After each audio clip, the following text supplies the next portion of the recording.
Let's update you on this board state. Looks like Elspeth is finally getting to work here. Selden with a lot of lands in play, a D-Sphere on an Archangel, a D-Sphere on an Ajani, a Banishing Light on a Courser of Crewfix. But Granado, he's got an Obsidian that looks to be bouncing in and out and all around. Not sure how many cards Selden has in his hand or deck, and it looks like Granado actually is doing a pretty good job of keeping up here.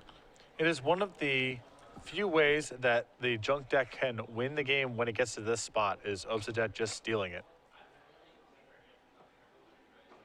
Looks like we may have a Banishing Light coming to the table here in just a moment from Granado, but for right now, he's going to activate Underworld Connections. These guys are playing a marathon affair. This is still game one.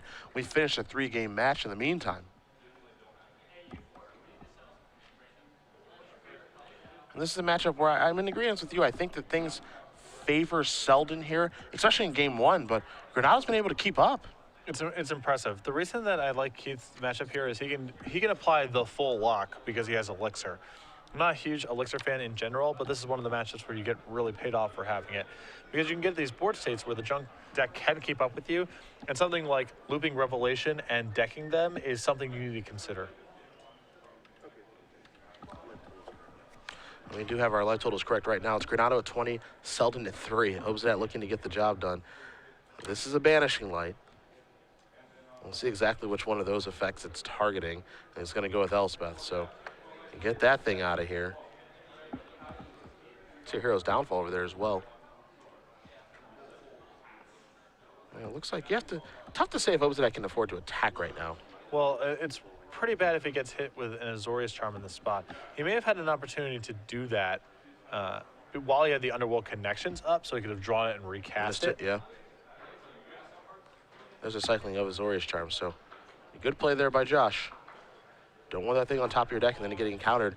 And it looks like Keith Selden is going to concede this game, so Josh Granado is going to win game number one in what looks like to be a very difficult game one matchup for him. That's a huge swing in the matchup, of course, because post-board here, he gets to clean up his deck quite a bit and get rid of some of these removal spells and bring in better tools. And that's exactly what we're going to take a look at right now, are these sideboards here. We will start with Selden.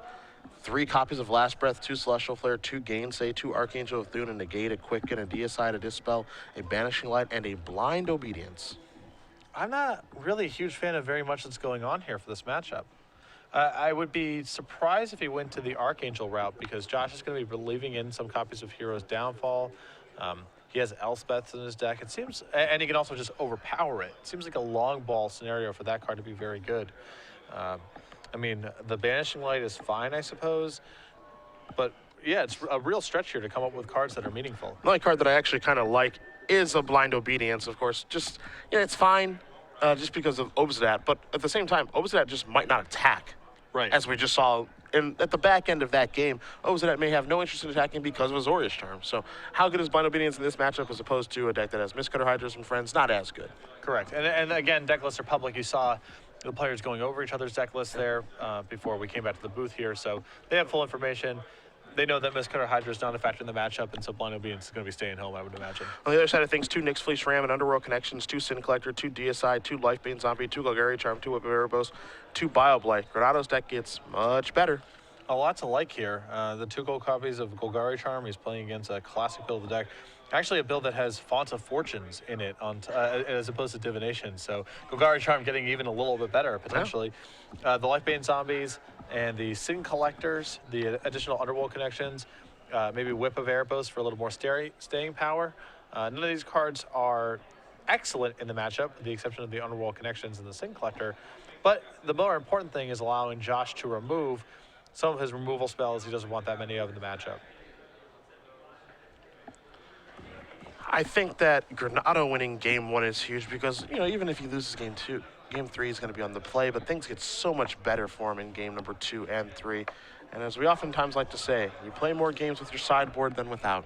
And there's a lot of decks, Junk mid-range, the Jund mid-range list that we've seen, not the Monsters list necessarily, although Monsters has that element as well, of just being able to sideboard 4, 5, 6, 7 cards in every single matchup and improve post-board.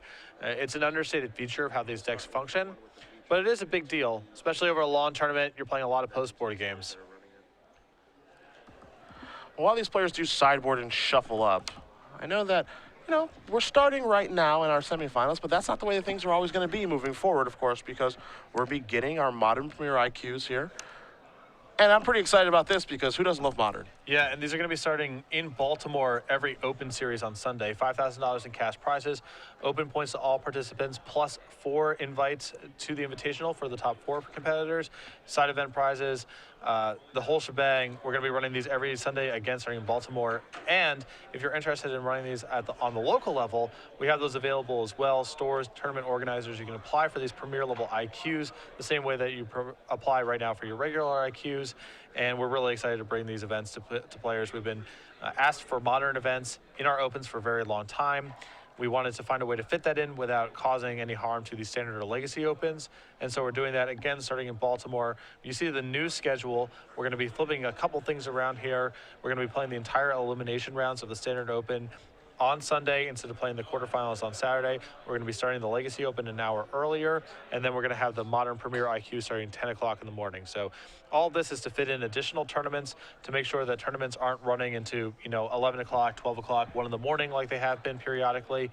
So we're just trying to provide a better experience for the staff here, the players, you watching at home. And to that end, we're flipping the schedule around a little bit, but more importantly, adding these premier level Modern IQs. You mentioned stores already do have it, which is pretty awesome. We've got stores in Tampa, Tacoma, which is pretty close to me, Knoxville, Tennessee, Denver, Colorado, and Roseville. More coming in 2014. You have to imagine more in 2015 as well. I don't want to even get to that year, though. I guess we got to make it through this one. Correct. But stores, again, if you're interested in applying for this, you can apply through the normal organized play channels that we have at Star City Games.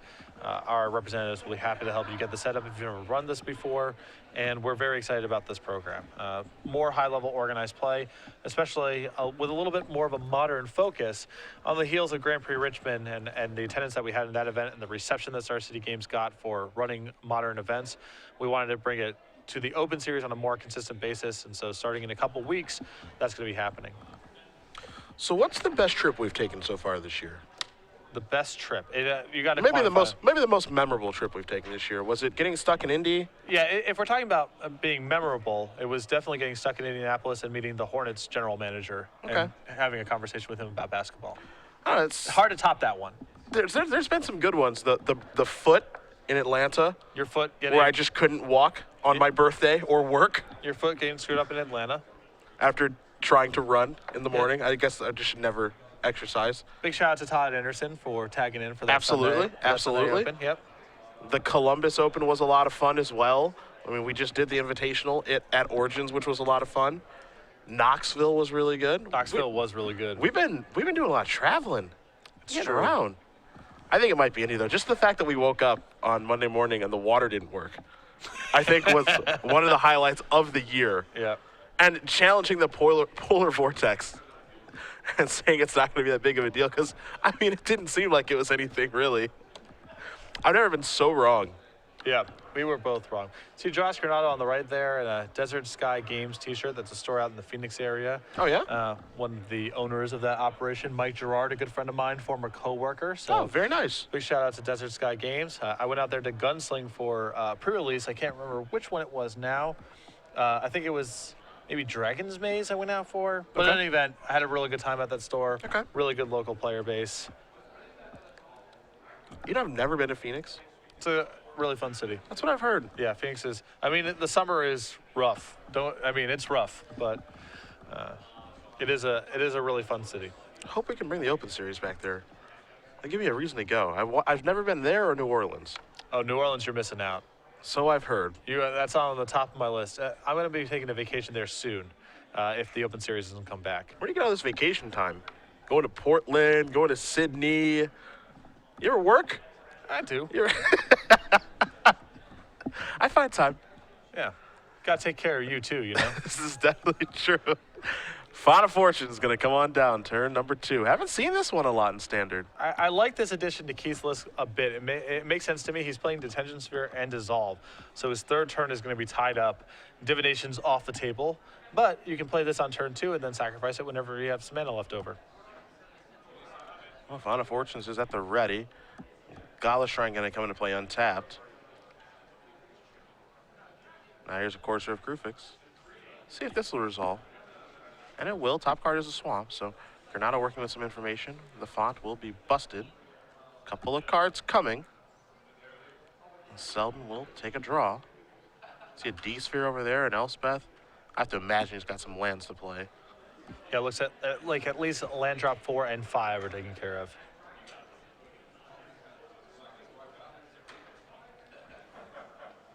And there's a Jace. This is a really good start for Keith. Yeah, although he neither dissolved nor detention sphere this, so just gonna have a little time to work with this card, with this Courser here. See if he's able to capitalize. He's got a Thoughtseize and a Connections over there. You have to imagine that Connections is pretty appealing in this situation. Yeah. Especially when you have Abrupt Decays for D-Spheres.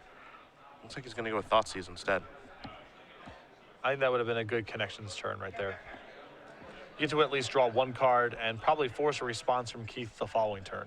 And the goal, of course, in playing against Blue-White is to make them tap mana in their own turn, which would have forced Keith to do so. You can Abrupt Decay, a sphere there, and, kind of have this little mini game where you get to keep your Connections, presumably. And really get that card advantage engine online, because right now, the Blue-White player is ahead of you. And there's also not anything that he specifically has to Thoughtseize this turn. I can imagine, Keith just made his 5th land drop. I can't beat an Elspeth. Maybe I need to give up a little bit of efficiency to make sure that I take that card out, but there's not really anything going on turn 5 that necessitates playing a Thoughtseize this turn. Well, Elspeth's going to bite the dust. We'll see where Courser wants to go, assuming that it does have some interest in attacking, and it will. So Jace is going to go down 1 point, and Granado will pass the turn back.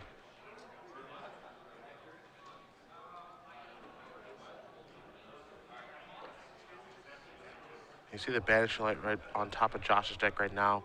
Looks like 2 copies of Abrupt Decay in hand, as well as that Underworld Connections. Azorius Guildgate's going to come in. And I'm interested to see if Josh is trying to play some sort of win condition game here. Keith, without that many ways to win in his list, is he going to try to go long and attack Keith's ways to actually go about winning the game? Banishing Light's going to add it to the hand. Top card is a Scavenging Ooze.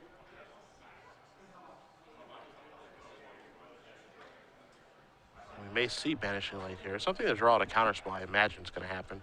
You know your opponent has Dissolve, and you opted not to take it. So at this point, I think you have to throw a card, into the graveyard, essentially is what you're doing. Yeah, it has to be something good enough to counter, but not so good that you really care about it, and I think Banishing Light qualifies. What it can't be is Underworld Connections. That card's too important. Correct.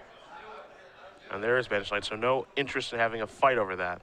Now here comes an attack here for 1. Selden going to go down to 19. Keith playing a pretty passive game himself here. I'm surprised if he was willing to not fight over a removal spell on the Jace. I suspect that I would have at least minus the Jace the previous turn. Yeah. Get some cards out of it. He didn't get any cards out of it.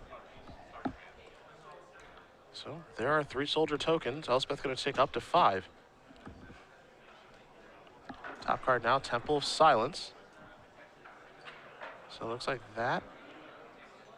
It's going to go to the bottom with the Scry. Now mystery card is a Whip of Erebos. The long game is something Granado can certainly play. This is 3 mana. That's a Hero's Downfall. That one's going after Elspeth. Now, keep in mind, Keith only has 2 copies of Elspeth in his list. Now, he still has the Elixir, of course, and an Aetherling. But he is already running pretty low on ways to go about winning the game. So another Dissolve added to Selden's hand.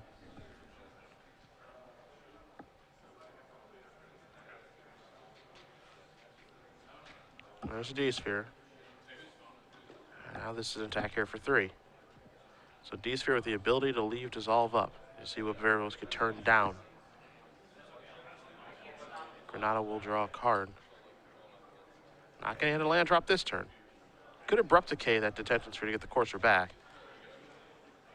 Looks like he's going to just lead with a Scavenging Ooze here. See if this buys out a counterspell potentially. Yeah, Josh trying to do kind of the same thing as before. Play something that's non-critical, but may be worth a counterspell. I was wondering if this Ooze is just annoying enough to counter. Yeah. Although now with, there's some small incentive to not counter creatures because there's a whip that Keith knows about. Looks like a deicide was the draw. And that one will give Jace back. If Selden would like, can also save for Underworld Connections and some other things. So deicide very, very good in this matchup. And going to be used right now on the Banishing Light. Selden saying, I would like my Jace back right away, please. So that'll come in. It'll start at 4. It's going to go down to 2. So cards coming here for Selden. You've got an Island, a Supreme Verdict, and a Plains. Not the most threatening Jace. And this is the risk of trying to go really long with blue-white control. Even when you have removal spells and way to contest what they're doing, their card drawing is just a lot more efficient than yours. And when they have Elixir, they have an inevitability. Eventually, all this discard doesn't get undone, obviously, but you can't cut them off of win conditions altogether. Abrupt Decay, going to take down Courser. Just using going to take down Detention Sphere to get Courser back. Now Courser going to go to the Grip, the top card here, Golgari Charm.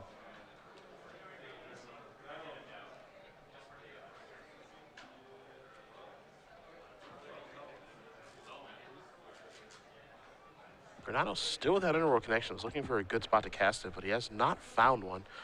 Missed an opportunity to play it early on in the game. You have to imagine that card advantage, even if it would have been momentary, would certainly have helped him here. Yeah, that could have been deployed on the 3rd turn. Instead, it's still in his hand.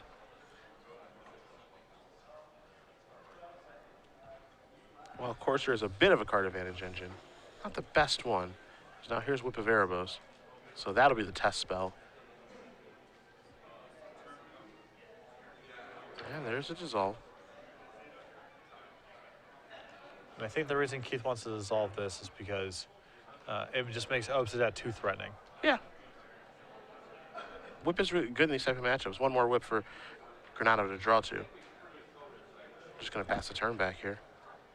I think I would have at least thrown an attack with the Courser at Jace. Pretty safe attack. Maybe you don't want to trade the Ooze for 2 tokens, although I still think it's worth considering. But the attack of Courser at Jace is basically just a freebie.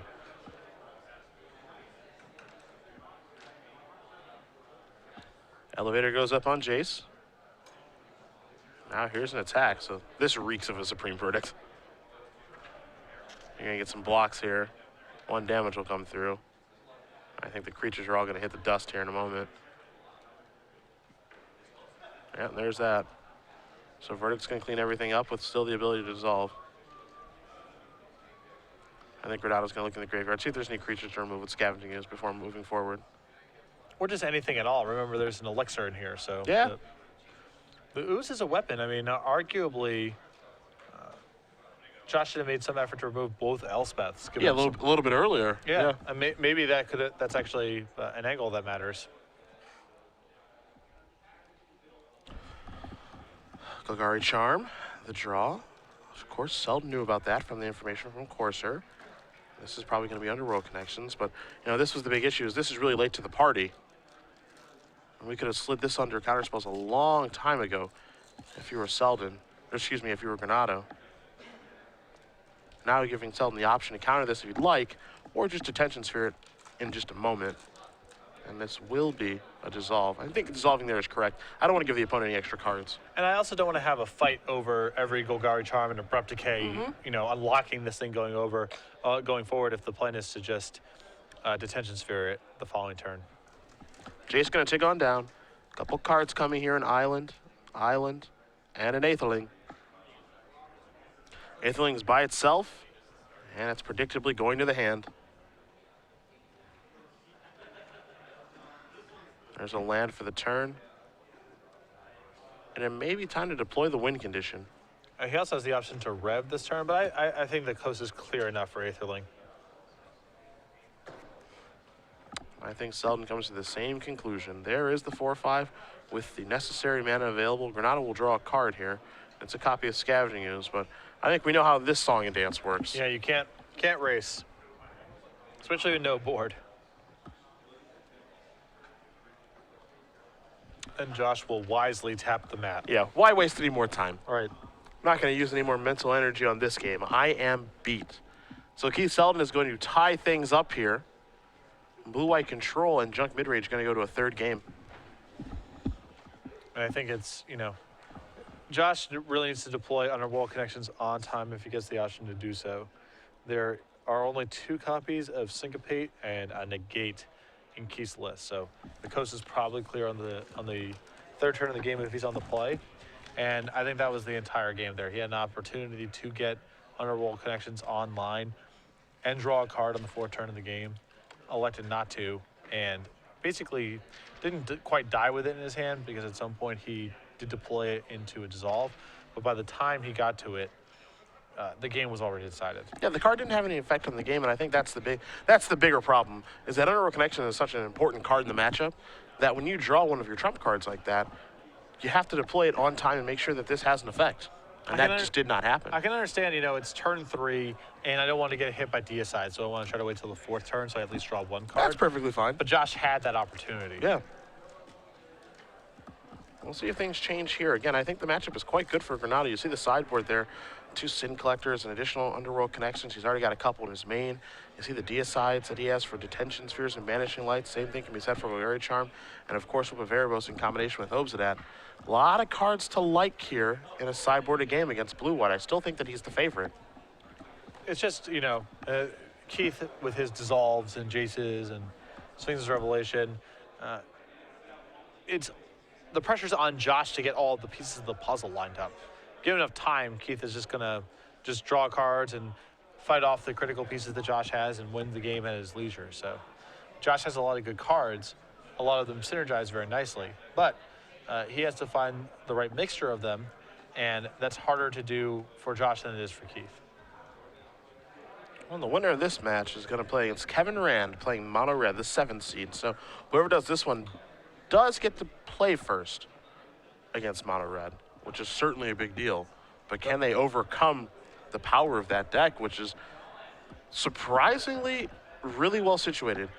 I mean, both of these players have some pluses and some minuses in their deck against something like Mono Red.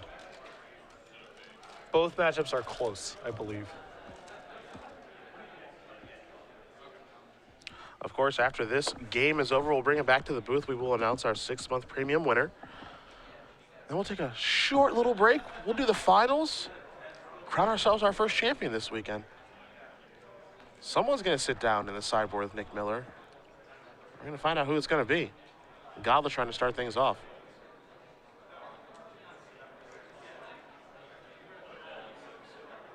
This may be an untapped Godless Shrine. We'll find out in just a moment here. It looks like players are taking a pause. And Granado trying to figure out exactly what he wants to do with it. And yeah, looks like it is just going to come into play tap. So there's a Thoughtseize over there in his hand. A Hallowed Fountain there for Selden.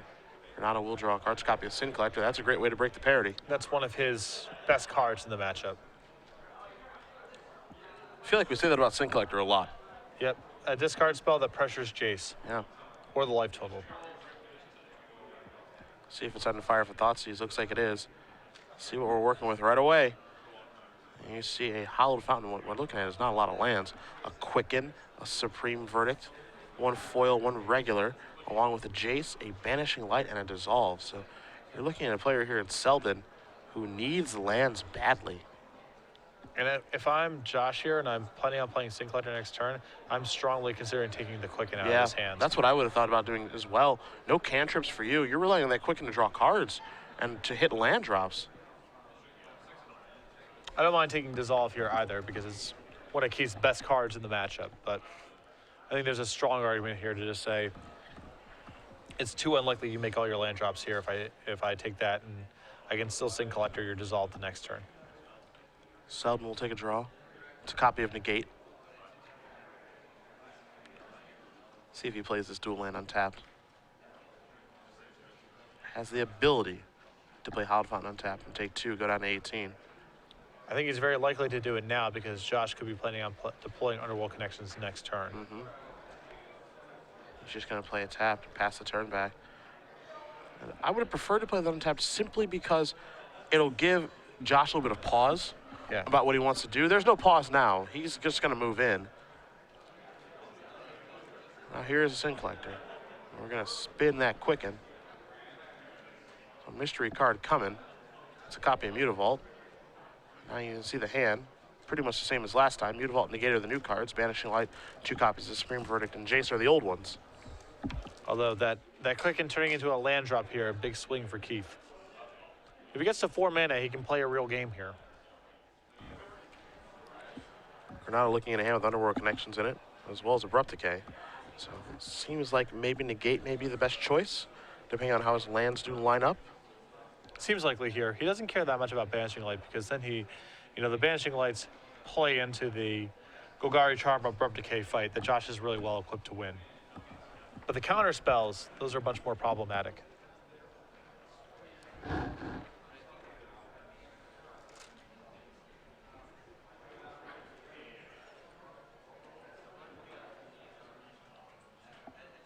And it will be Negate that goes.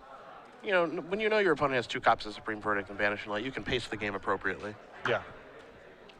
That's the other thing playing against Blue-White, the information is worth so much as well. Elspeth the draw. Mutavault the land that'll come into play. And Selden has no interest in casting Vanishing Light. Looks like a Whip Veribos is the draw, and I think that Granado may be having some mana issues right now. Not uncommon for Junkless. I mean, the mana is really stretched. See, Lifebane, Zombie, Connections, cards that he can't cast. An island off the top for Selden is rather timely. That'll allow him to cast Jace. He may be forced to take this Jace up, and that is the case. Granado needs a second black right now. He found it, but it comes into play tapped. Still better this turn than not. I mean, Josh is going to be able to start playing some stuff next turn. Jace is going to go down to 4. Pass the turn back over to Selden, who will take a draw here. It's a copy of Dissolve. Huge draw. Again, Josh's deck is all just main phasing 4, 5, 6 mana spells, so. Counter spells at a premium here. Another copy, of Temple of Malady. That's going to come in. Top card, going to go somewhere. You see Granado's going to consult the hand.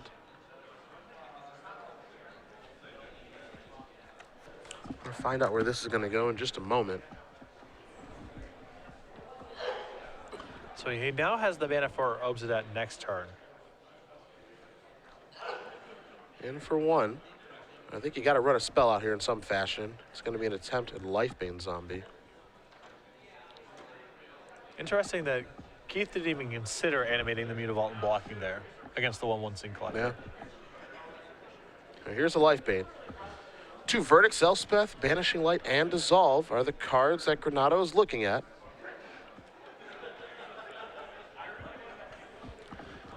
So what is Selden's outs to a resolved Obsidian? Azorius charming it, which... So nothing, I guess, is... That's my secret way of saying none. No Renounce the Guilds type effects, nothing to remove it from the game, unless there's poor management of the card on Josh's side. Right. Keith could potentially erase it by revving and elixiring and all that kind of stuff, Yeah. but it's in play. And that's tough if you're in Keith's position here, because this is a really nice spot, it looks like, to minus Jason Supreme Verdict, but he may not be able to beat Obsidian. Temple of Lightning going to come in.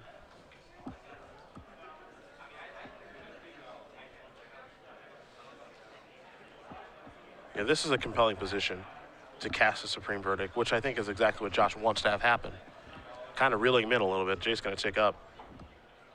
Just going to pass the turn back, so no Verdict will be cast here. Refuses to play into it. Yeah, some discipline for sure. Mana can influence the draw, so Granado finally finding some lands.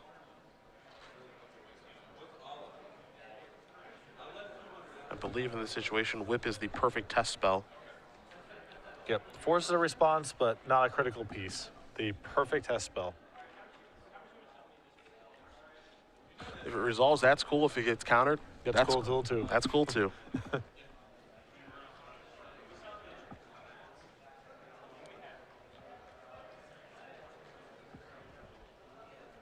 we're now going to organize that mana. You see the connections over there. With Obsidian in hand, Josh may value Whip higher than test spell. He may view the connections now as the test spell. Mm-hmm.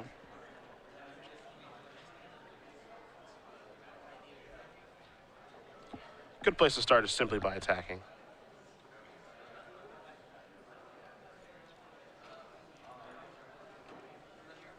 So So Jace is going to go down to 2. And Jace has been just an annoyance this game, and kind of playing the role of Fog. Just a lot of attention has been directed that way. Given how slow and kind of attrition-y the matchup is, I think that Keith needs to get some cards out of Jace next turn. Yeah, I think so too. See what the test spell is going to be here. Looks like it's going to be Underworld Connections on Manic Influence. And that's going to resolve, so no dissolve there. And for Granado, you're happy about that. Yeah, great. Beautiful to draw here for Selden. Now it's in play, that's the critical thing. And now if Keith wants to fight over this, it's going to be with the Detention Spheres and Banishing Lights, and that plays right into Josh's hands.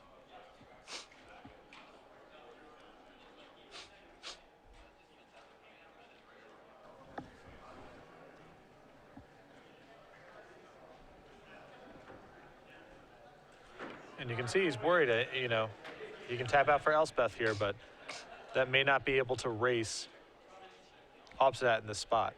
Tapping out for Elspeth right now seems to be a real risky play. Yeah. You have to imagine your opponent has some sort of strength in hand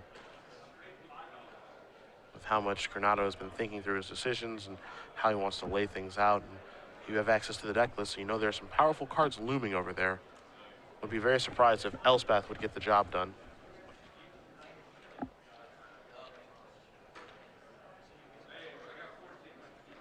But he's going to pull the trigger.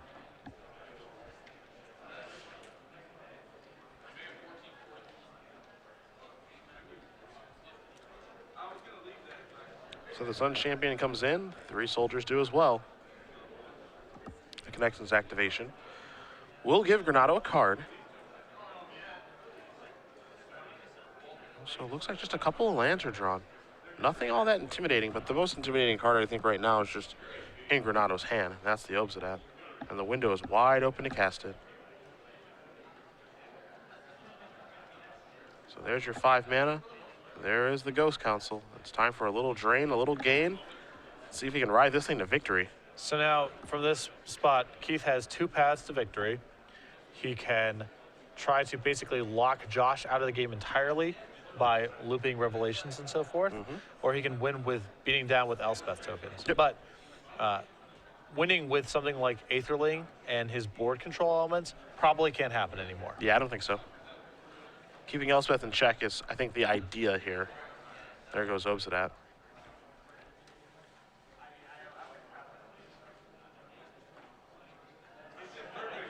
See the land drawn there for Selden.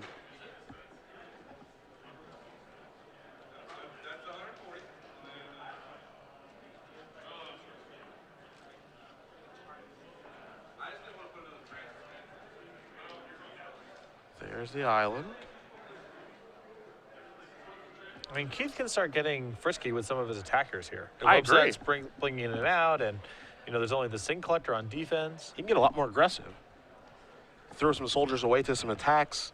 Keep ticking Elspeth up. Manage Jace. He can try to get this game over with quicker. You see, Sin Collector's now out of the way.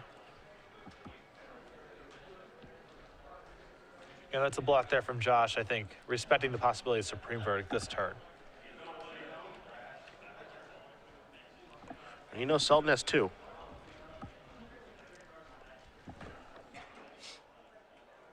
Remember, this was a game that Keith Selden had some mana issues with. He was able to come back. Now he's working with his Planeswalkers and some high-powered blue-white spells. There's the Supreme Verdict to clear everything up. Hasn't used Elspeth yet. Wants to make sure he does that. There we go. That's important.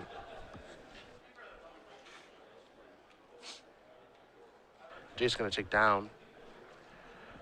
See Sphere among others. Would have liked to see the Jace activation to start things off. Not great operations. Although I guess theoretically some of this is informed by whether or not Josh wanted to block with the Sin Collector, though probably not, because he was still willing to Supreme Verdict even with the Sin Collector no longer in play. Yeah. You know, if Selden were to hit a Quicken, for example, Quicken plus Verdict in this situation is quite good. Yeah. Yep. Take care of Obsidat. Now that plays off the table. Knows that's going to come back. Gain 2, drain 2. Connections is the draw. Yeah, one quicken in his sideboard, but that had to be burned as a cycle earlier. There's a Thoughtseize. There's a Dissolve. So the door's open to resolve something.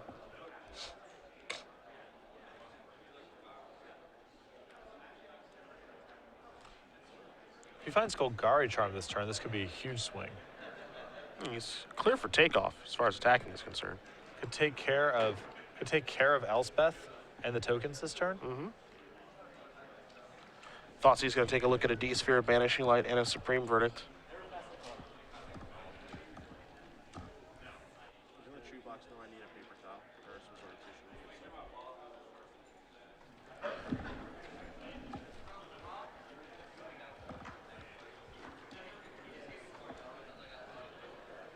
And this probably shuts off the damage racing route for pretty much forever.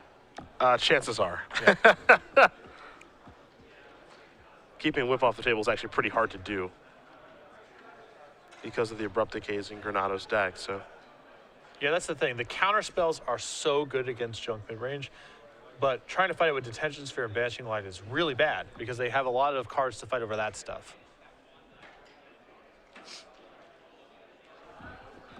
Elspeth and Jace both ticking up. 3 more soldiers coming in. An attack here for 2. Granado's going to go down to 16. And oddly enough, even though Selden has 2 Planeswalkers in play, I actually kind of like Granado's spot here. Yeah, both. I think Keith is still in a position where Revelation maybe tips the game over for him. He may be able to overpower up to that, but it's going to be hard for him to win playing, something resembling an honest game here. Ozetta will come back in.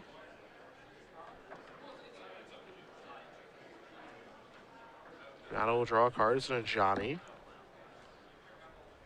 That one doesn't seem great on this board. Yeah, Planeswalkers are not awesome here. Granado could really use to find one of his copies of Golgari Charm. That would help a lot here.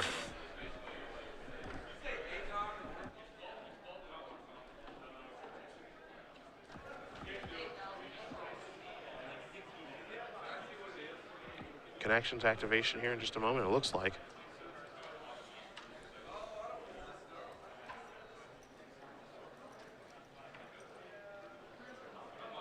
Yeah, just trying to figure out if he already has something to do with all of his mana this turn, in which case he'll Connections. He's got a whole bunch of it too.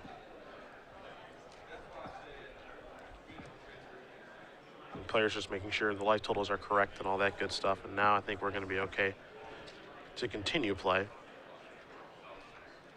Yeah, oddly enough, as good as a Johnny is against these other control decks, it seems like it's at its best right now. So here's an Abrupt Decay. It looks like to take care of Banishing Light, I imagine. So Whip is going to come back. Maybe we get a Whip activation. Looks like we are. There's a Sign Collector hanging out there. Yep. A couple copies of Supreme Verdict.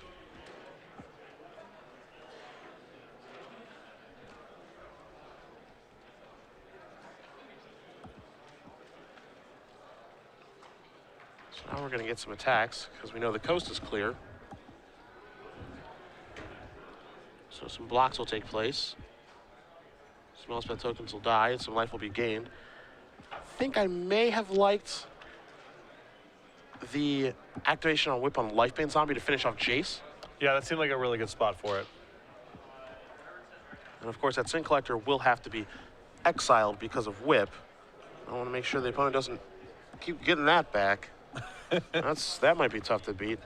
I think someone would have built a deck around that by now. Whip is pretty good, but it is not that good. I imagine Whip of Erebos Avalanche Rider probably would have showed up somewhere by now.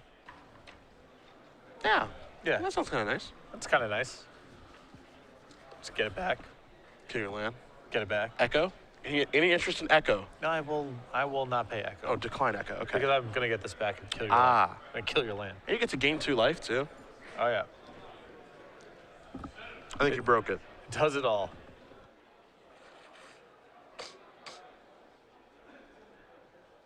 Yeah, I would have wanted to save the Sin Collector in the graveyard for the turn that you want to like set up something big. Because you have a Sin Collector, you get to take the one counter spell maybe Keith has found in the meantime.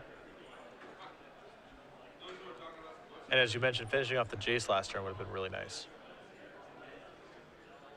I don't know how aggressive you want to get for Keith here. Looks like pretty aggressive.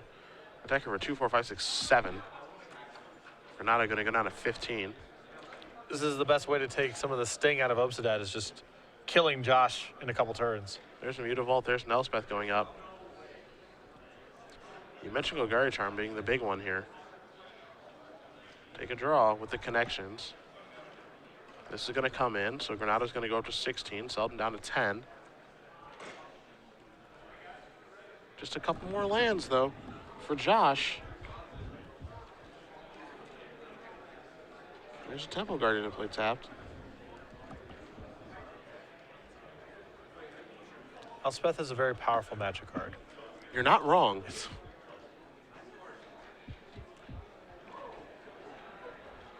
So whip activation, gonna get Lifebane Zombie back. Look at the verdict he knows about.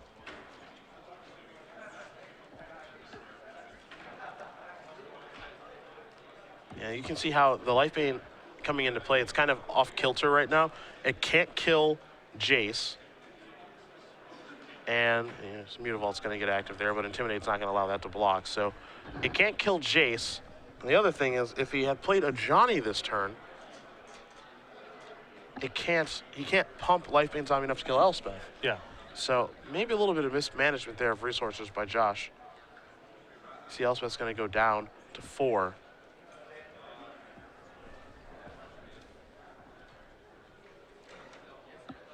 I think Josh needs to activate his connections now and search for a hero's downfall. Yeah.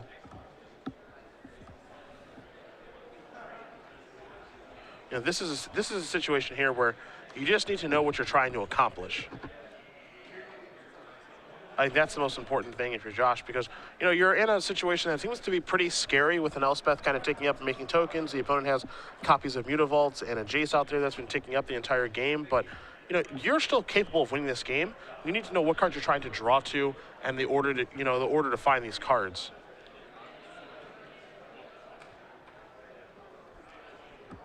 In the short term, I like keeping Keith off of the Elspeth emblem because that's the biggest short-term concern. But a couple of cards there: Celestial Flare, Deicide, and a Hallowed Fountain. Granado will have to split these up. I just think that if you're Josh right now, because you're working with such good information, you're in no situation to sandbag this Underworld connections. I think you should be drawing to start his turn every turn, working with information. He's unlikely to die unless Elspeth goes unchecked for several more turns. This board right now is not probably going to be enough to win the race. I think this is just a situation where you have to take advantage of the fact that you actually have the card advantage engines in play. Sure, your opponent has Planeswalkers, but if Selden works his way towards a Revelation, for example, I don't want any part of that game. Right. I gotta get a move on, get these Planeswalkers off the table in some fashion, capitalize on my advantage with Obsidian, and force Selden to actually draw a Revelation on a certain turn for him to continue to actually play Magic. And now there's a lot of draws in Josh's deck that aren't even very good anymore. Yeah. A lot of his deck has been cut off.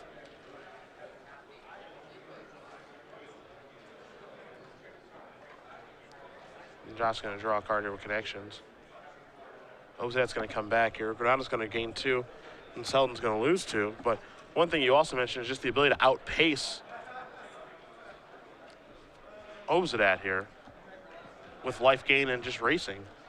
Josh has finally found his copy of Hero's Downfall, but is it just too little too late at this point? It feels that way. There is Hero's Downfall. Truth be told, Selden may not even care. At this point, he's found a Revelation. I mean, he can just let this Elspeth go and rev for, a boatload here, 5. Still have his 9 tokens in play. Yeah. And then at that point, the only thing he likely has to counter is Golgari Charm. 9 tokens and 3 Mutavaults. Yep. He has a Celestial Flare to prevent Obsidian plus Lifelink from being a thing. Mm-hmm.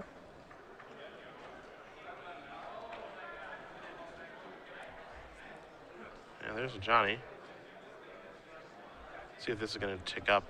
Well, of course it's going to tick up, just which version. There we go. See another whip there. There's a Scavenging Ooze. And there is the Mentor of Heroes, a card that we don't see a ton of, but we are seeing right now. And at this point, Josh is facing lethal on board, right? I mean, there's 13 points of power that Keith has access to, 9 tokens plus Mutavaults. Yeah, especially if you flare that. Assuming it's Obsidian attacks and you flare it, you've got 9 tokens on board, and I think there are 3 Mutavaults, as you said, down there in the row. Yeah. Yeah.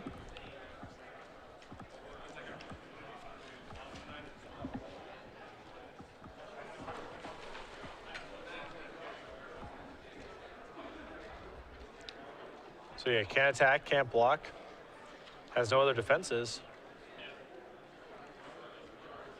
Yeah, if Selden sees the line of play here, I don't think we get another turn in this game.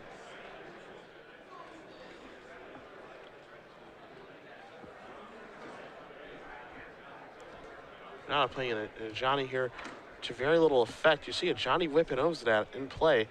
Cards that if you were Josh, you're normally pretty happy with. There goes Obsidian. Here's a gigantic revelation. And now Josh is totally shields down. He had 13 life.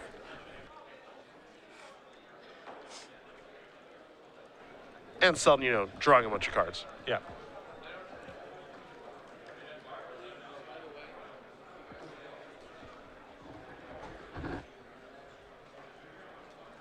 Yeah, I think Josh might be counting it out right now. And maybe counting how many cards and making sure the life totals, all that good stuff. But yeah, with 9 tokens on the board and 3 Mutavaults in the row, I'm assuming Granado's life total is at 13. Yeah, we have the ability for a lethal attack. He doesn't even have the mana to represent something like Golgari Charm. Yeah. I mean, this is clear sailings.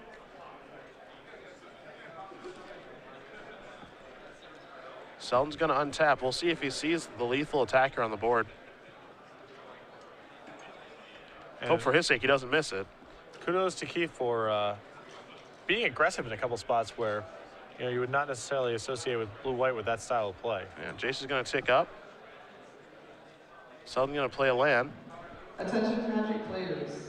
He's going reaching at those Mutavaults. Yep, there's 3 of those. That's 3 activations. This is an attack with everybody. And that is going to do it. Keith Selden's going to win this match over Josh Granado. 2-1. Blue-White Control is going to defeat Junk mid-range and move on to the finals to play against Mono Red. Not a